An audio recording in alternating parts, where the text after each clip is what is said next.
Ladies and gentlemen, my name is Totalbiscuit. We've got a special presentation for you today, and I think this is going to be the most populated Hyper WTF is we've ever put out. So I'm here to ask and answer one simple question, along with the devs from 2 Dawn. WTF is Ravaged. So this is the beta version of Ravaged, and it is a post-apocalyptic multiplayer shooter. And you know what? I think it's easier just to go around the room and have everyone introduce themselves, because otherwise it's going to take forever. Hi, I'm Ken Payne, lead programmer. I'm John Lauber, UI engineer and game designer. And I'm Joe Halper, involved with design, development, marketing. Multiple hats because we're a small team. And I believe that covers about everyone, unless we've got someone really, really shy, which is a possibility. But, oh, that's a bridge. Let's not fall off of that. Alright, so why don't we start off by talking about the history behind 2 Dawn as a developer, because it's not a name that a lot of people have heard about before. So we're a new team. We're comprised of members that have worked on AAA titles in the past, such as Battlefield and Frontlines. Desert Combat also was a big one. We've come together. This is our first title. We're a virtual studio, which means that we don't have a physical studio, but we work from all different areas around the world. Right now we have about 10 to 15 members, some contractors and so forth, but for the most part we're a really small team, and like Joe just mentioned, we have people wearing multiple hats, doing different things at different times. And this is Joe. One of the things that's funny, that the name 2 Dawn comes from the fact that a lot of the guys, we have the day jobs, and in the evening everybody works till dawn to actually work on the game itself. So that's how 2 Dawn came about. Yep.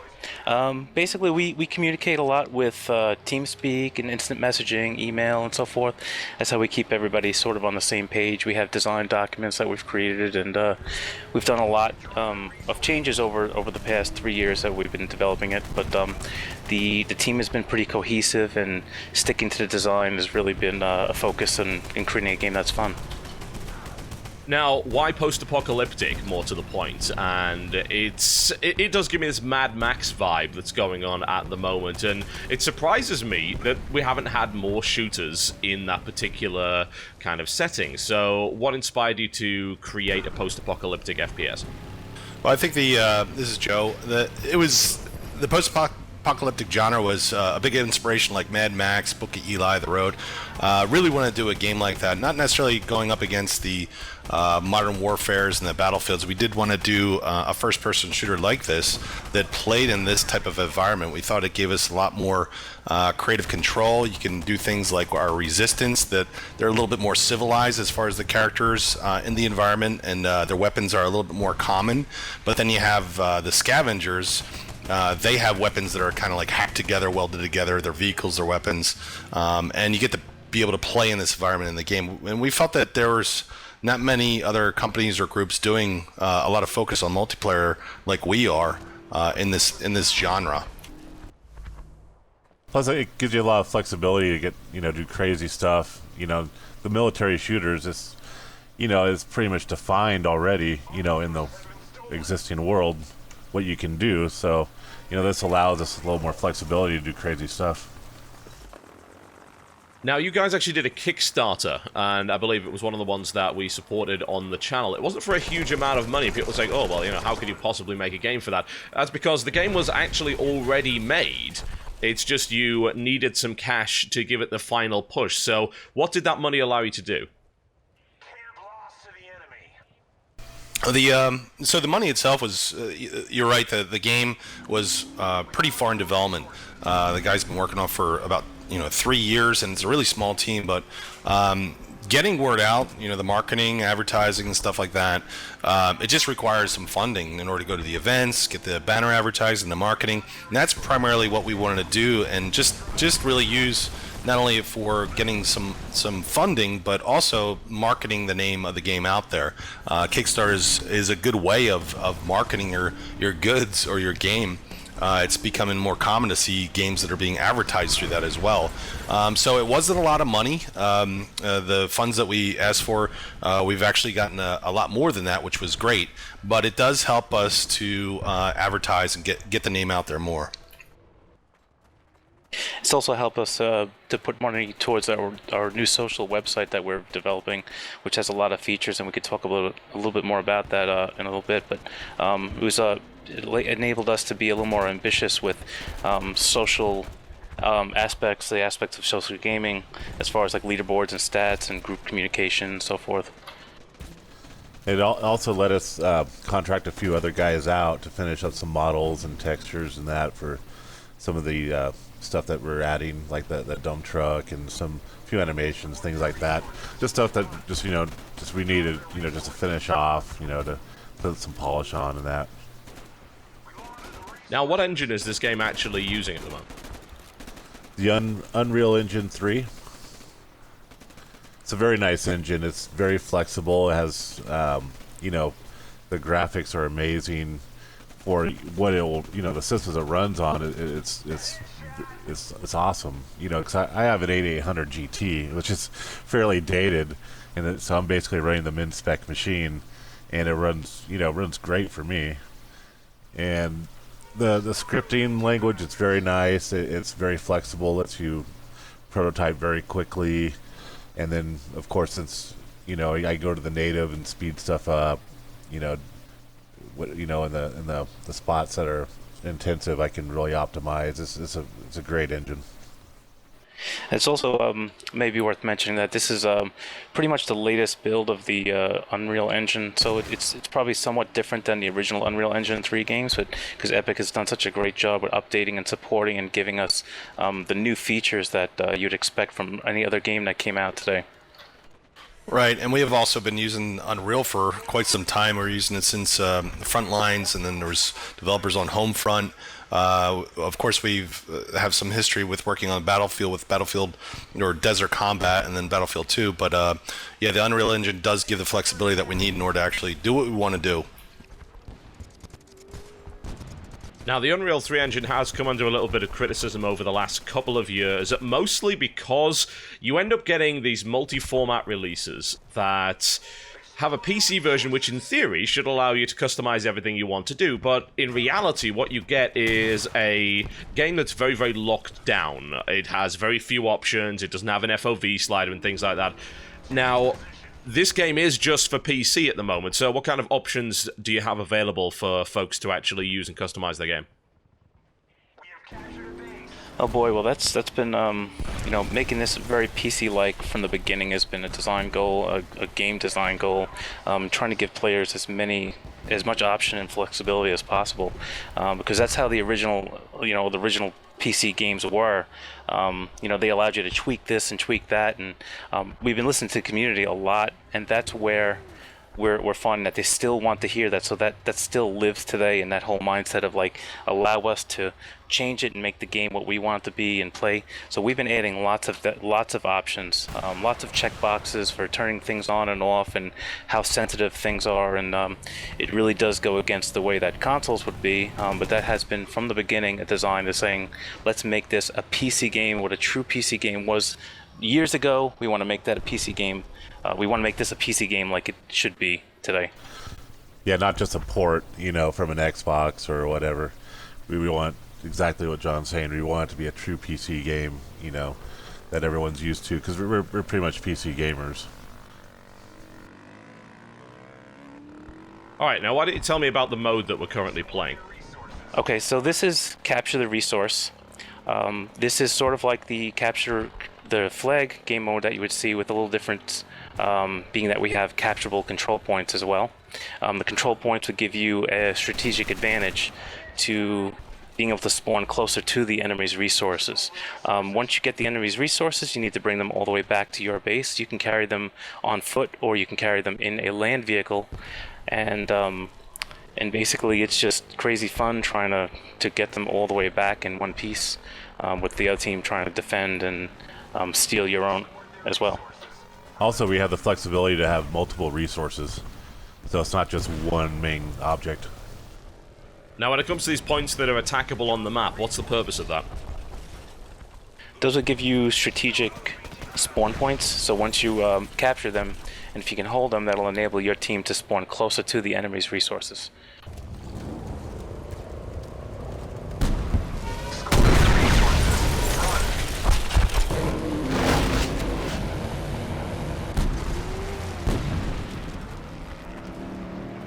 Now, it's also possible by the looks of it to spawn in a vehicle, which I just did, and then exploded, and now I've tumbled off into the canyon. I think I saw that. That was funny. I was like, alright, this is a reasonable place to be, I suppose. Now I'm being shot at. Oh, dear.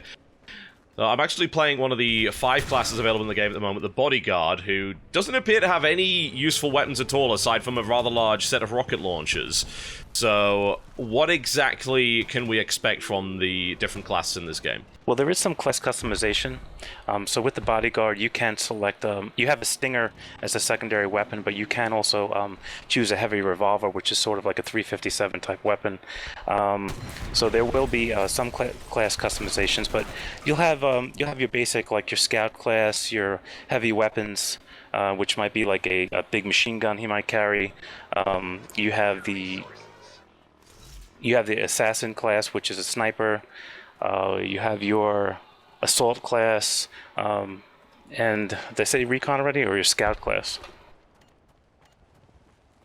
Those would be sort of your basic classes that you'd want to have to cover all points of or aspects for defense and offense on the battlefield. And we're still balancing the loadouts as far as like what's given to each character when you get in the game. There's tweaking still being done on both the weapons and what they have in the various loadouts, but we're getting there. If I may add, one reason the guy with the rocket launcher just has a Stinger and no rifle is that we didn't want him to be like the uber soldier, so it kind of limits him. So if you want to be able to take out helicopters with a Stinger, then you're not going to do so well against infantry. So it's kind of a rock, paper, scissors type of situation. It's interesting that you should bring that up, considering that you do have some history with Battlefield. Battlefield historically has that problem, whereby the guy with the rocket launcher seems to be the guy that's the most important. The engineer class is easily the most popular and important in Battlefield 3 as a direct result of him just being able to deal with everything. Yeah, and we don't want that. It shouldn't. One guy shouldn't be able to completely dominate the map. So you need a balance. If you're stronger in one area, you need to be weaker in the other. So, like that goes to the whole balance, rock paper scissors concept. But I must say that if you get good with the RPG, you can do fairly well against infantry. Just you're just not going to go in and mow down a bunch of guys with assault rifles. So, Yeah, at the moment I'm trying to do well with the RPG. I don't think I'm doing all that well. I think I might switch over to a slightly easier class. There seems to be a difference in weapons here, but just how different are they? The two different factions, I'll just demonstrate on the screen right now. So you've got these guys, the Resistance, they have the more traditional looking weapons, and then over with the Scavengers, the biggest difference that I can see, for instance, is the Sniper has a hunting rifle and the Assassin has this giant crossbow. How different are those weapons? How differently do they handle? And if they do handle rather differently, how do you balance that? They aren't. They're not mirrored, but we try to keep like the basic assault rifles. We try to balance it as in like damage per second. One might have more damage per shot but shoot slower, things like that. But on the other hand, like the sniper classes, on the Resistance he has a hunting rifle, and on the Scavengers she has the crossbow, which that shoots actually a projectile, and it's different. It has a better scope, I would say. Well, actually, the sniper rifle would have a better scope, but they have a different feel to them. And the heavy weapons guy on the Scavenger, he actually has, what is it, like a 50 cal kind of makeshift gun that is actually good for taking out all vehicles and infantry. So it's pretty unique, but it has a lot of recoil, so you really have to balance that out. And you have to kind of shoot in bursts. So there's a lot of variety. It's not just mirroring both sides, but we just try to balance it out through their different quirks. Now, you were mentioning customization earlier. To what degree can players customize their loadouts? Well, right now you'll be able to select pretty much, we only have one choice in most of the weapons. And some of them, like the melee weapons in the beta right now, you can see that you can select any of the other melee weapons that are in the game. Eventually, you'll have just a specific set of weapons that are available for each class. So that's pretty much what it'll be at release. And then anything else that we do with customization is still kind of on the drawing board.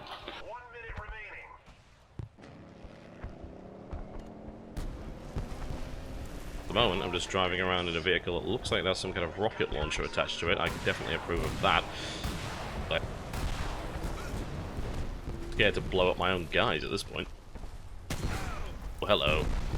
Oh, I tell you, the main problem with coming into this, having never played it before, and having a name that is fairly well known, is that I seem to be the target for everyone at this stage. Yeah, yes, you are. Oh, man. Never mind. We have some interesting feedback in the channel, actually. I've been reading this as things have been going on. What kind of feedback have you had from the community, and what improvements have you made during the beta as a result of that? There's been a lot of things, actually.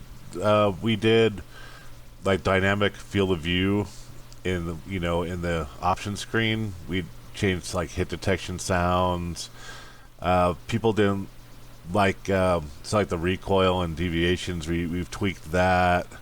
The way the aim down sights works. We're still working on that right now. It's still a work in progress, but we're getting there.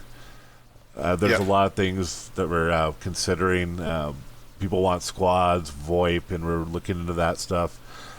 One thing, as far as the squads, I personally don't want to mirror the other games out there, so I'm trying to push for something unique, but we haven't really come up with something definite on that, so who knows. Keybinds, different input devices, joysticks, gamepads, looking into that right now. Yeah, idea scale. We've been using that as a site to gather people's feedback, and it's been really good, and it helps us prioritize what we're doing. Because we're a small team, we're focusing on the core feature set and just trying to tackle these bugs, trying to optimize as best as possible. But we're constantly reviewing the requests that they're making, and if there's something that a low-hanging fruit that we see that a lot of people want, we'll tackle it. But if there's also other things, we are definitely talking about these things and trying to figure out a release plan, post-release plan to get some of this stuff in. Well, at least I killed Mr. Meow. I think I went with it, but never mind. That seems reasonable. Now, when it comes to post-release plan, I'd like to talk about current release plan. For one thing, I'd like to know what kind of release model we're looking for this. Is this going to be free-to-play? Are we looking to pay a small amount of money up front to get it? And once we've talked about that, I'd also like to know how much content is going to be in the game on release.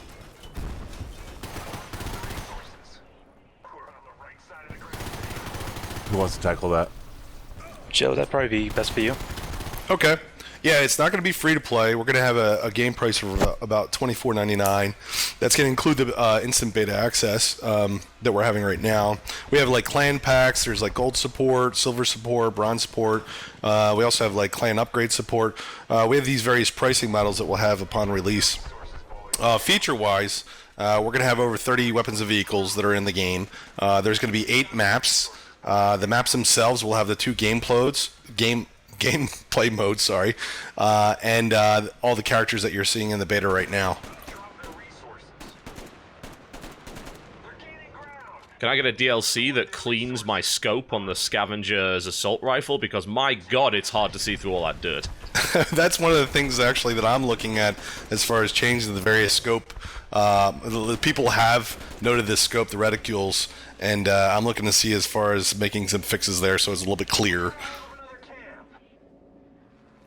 Yeah, I can definitely understand it from an aesthetic standpoint, but it's really damn impractical.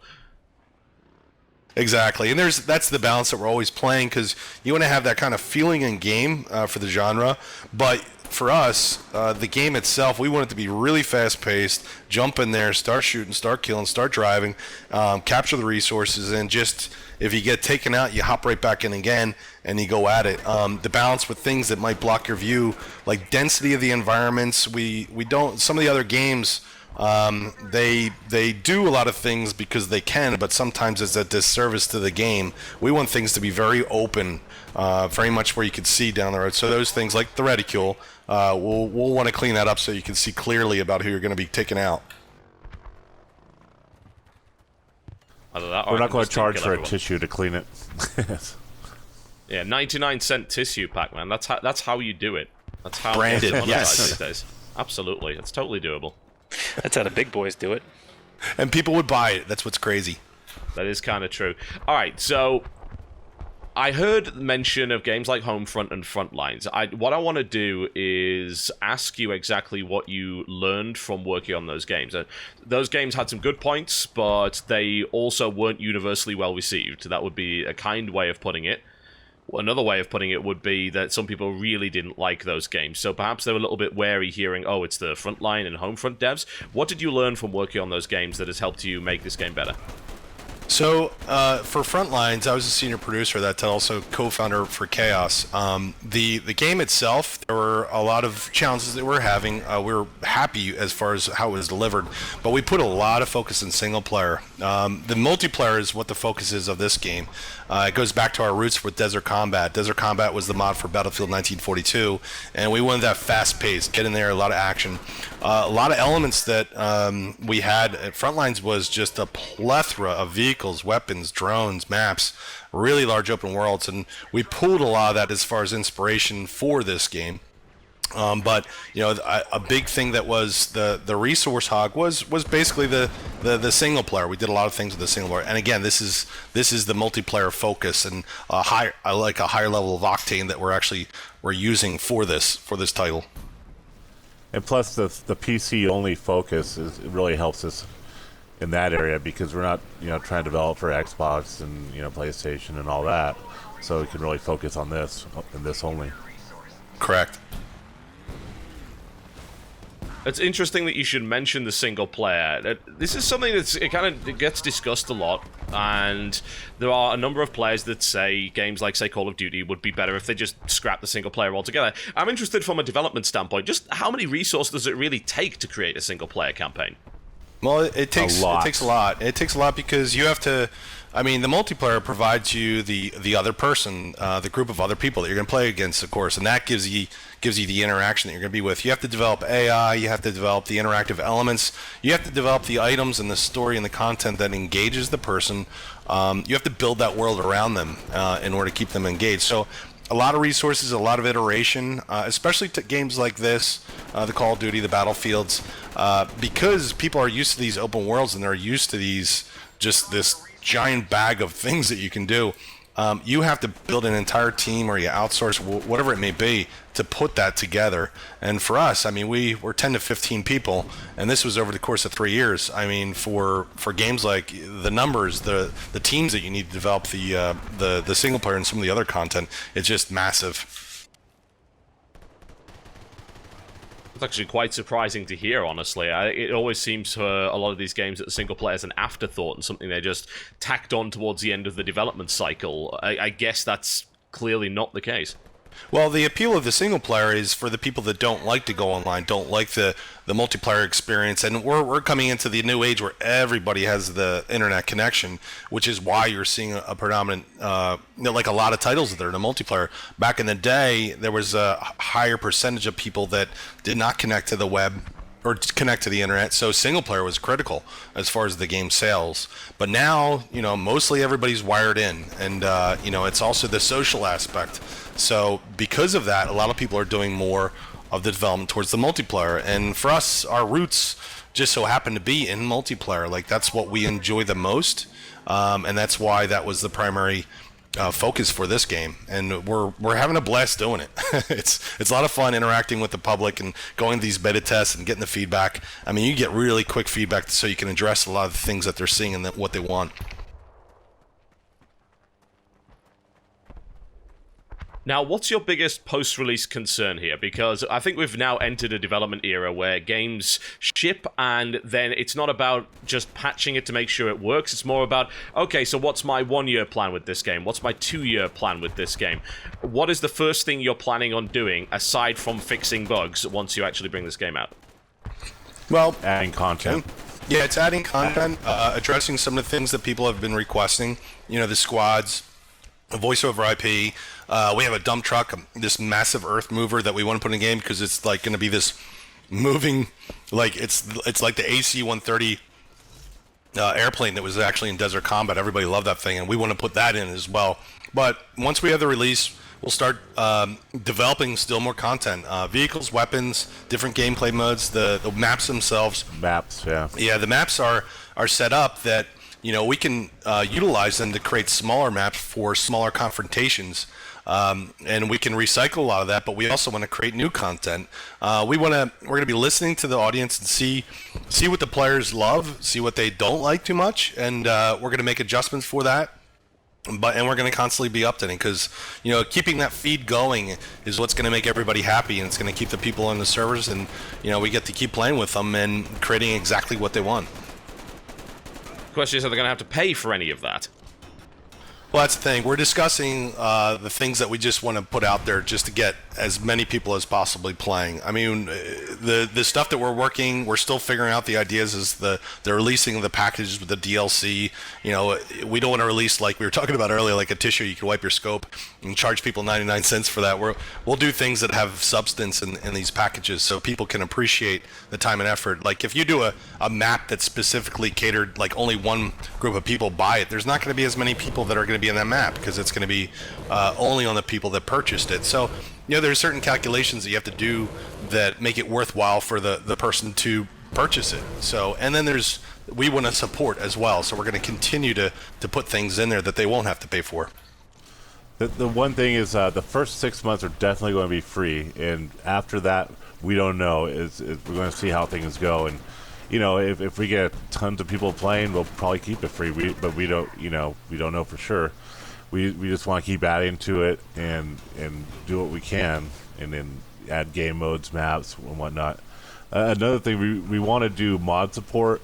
I know a lot of people are yelling about that, and we really, because most of us come from a modding background, and we really want to add that in. There's just some issues with it that, you know, because of the size of the team, we can't just do anything and everything whenever.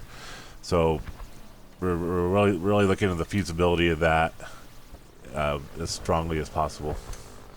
Yeah, we're really just trying to build a really big community. The last thing we want to do would be to develop a game and ship it and then move on to the next game. So that's where we're at, is looking at games like Counter-Strike and, you know, how many people play those games and why do they love them, and, you know, and just support that community so we can just make it grow.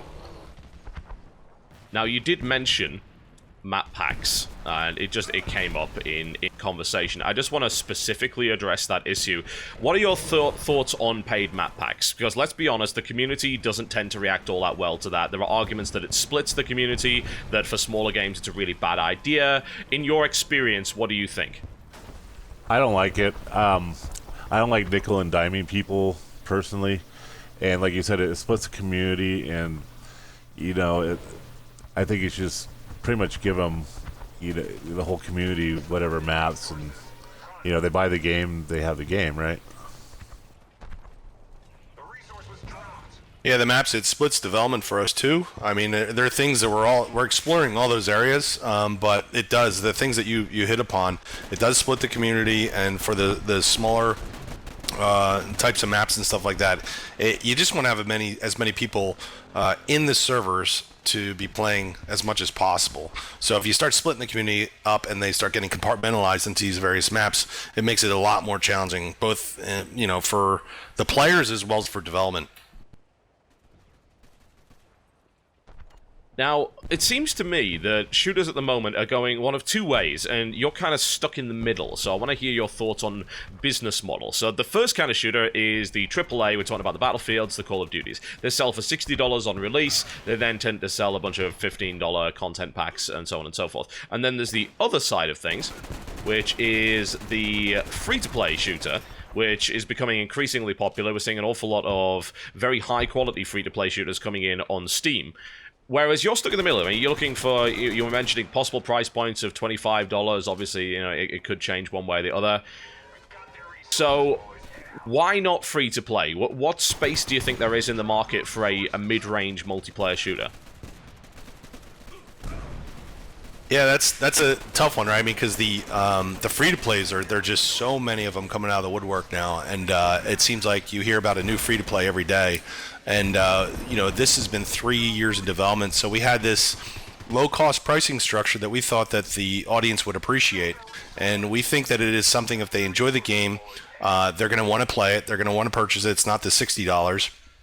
And the free-to-play itself is something that, you know, we didn't want to start tackling the little minute items that you're going to be doing into the game, and we feel that this model that we have with the current price points is something that the audience is going to like. So.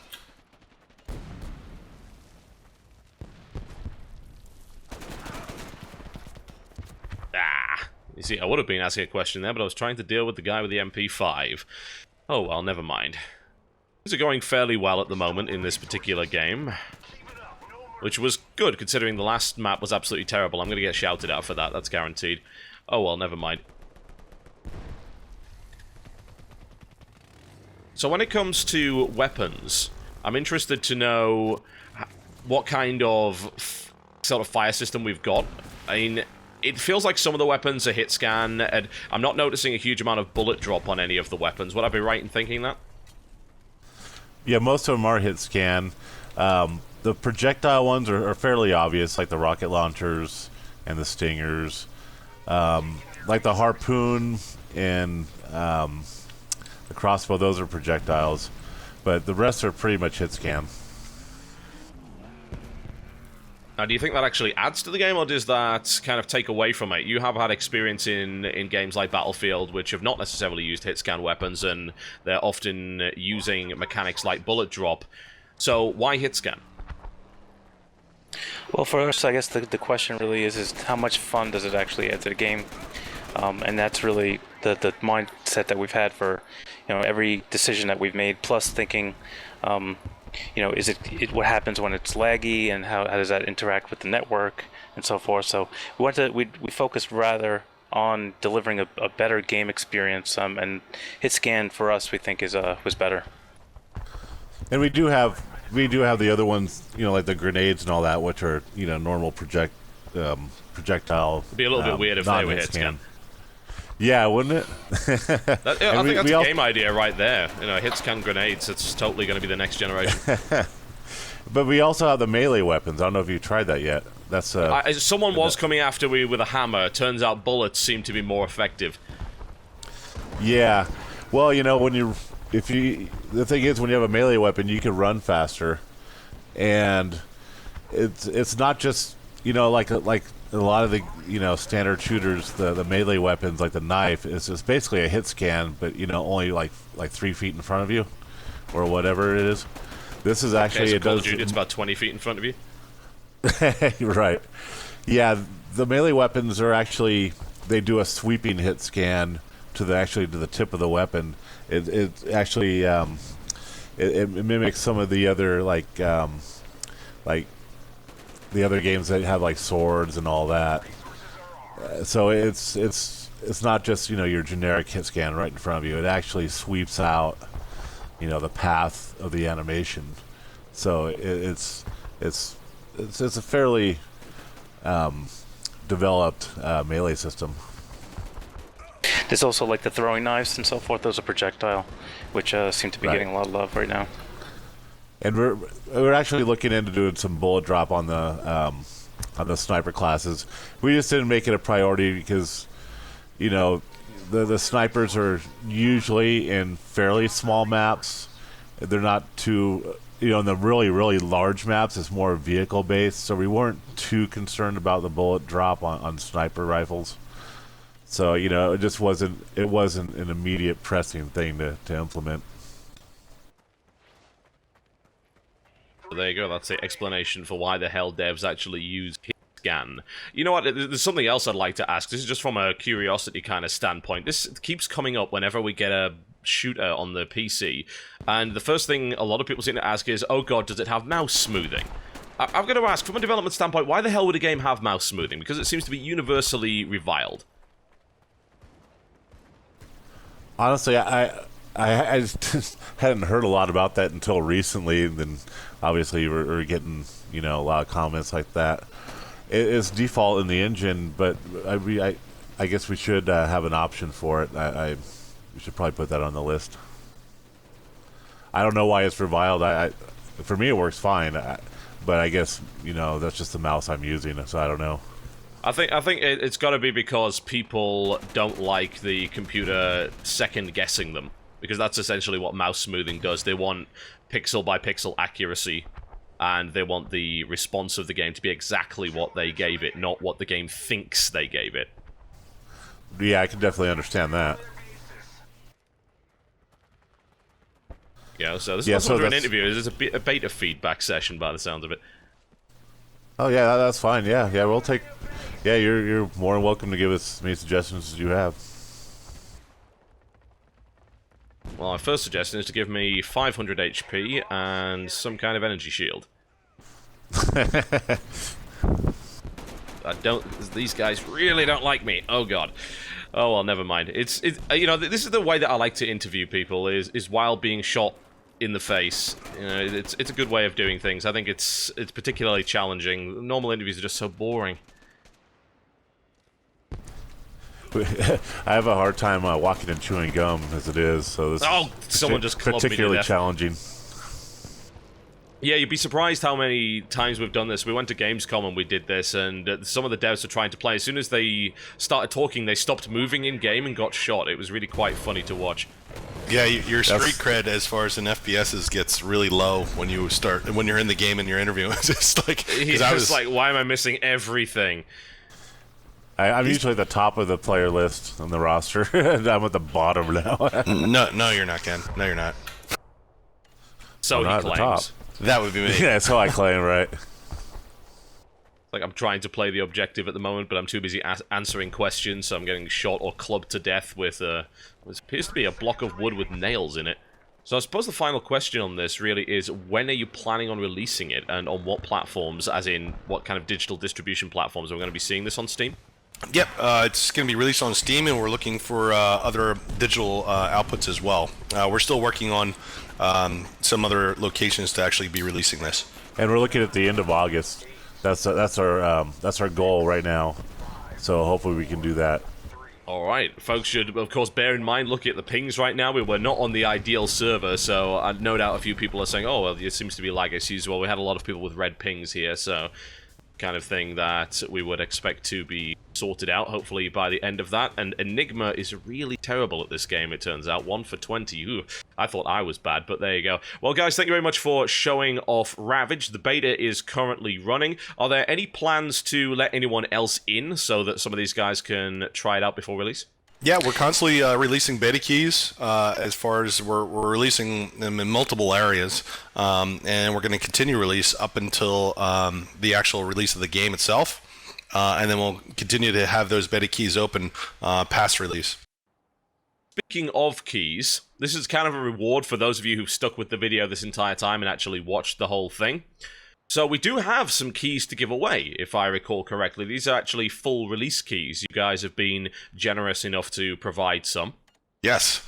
So what we're going to be doing is we're going to be giving these away on the channel, and you guys have a chance at winning some keys to actually play Ravage once it goes live. Now, all you need to do in order to make that happen is to send me a PM, and you're going to have to tell me the name of the map that's currently playing on the screen right now. So this is a little bit of a test to make sure that only the guys who got to the end of this video get rewarded. Send me a YouTube PM, the inbox has been opened once again, and send me the name of the map that is currently playing in the background. So guys, thank you very much for showing off your game. We're looking forward to having a shot of it once it actually goes live in August. Keep an eye out for beta keys, folks, and go and check out the website if you want more information, which no doubt one of the dev team should know off by heart. 2dawn.com. Nice and easy, folks. 2 as in the number 2, dawn.com to check out Ravaged. All right, folks, that is me done for this particular session. I'm going to go shoot a few guys, or more accurately get shot by a few more guys. My name's been Totalbiscuit. This has been the look at Ravaged with the development team. So go and check out the website, twodawn.com, for more information. Thank you very much, guys. We'll see you next time. Thank you. Thank you. Thank you.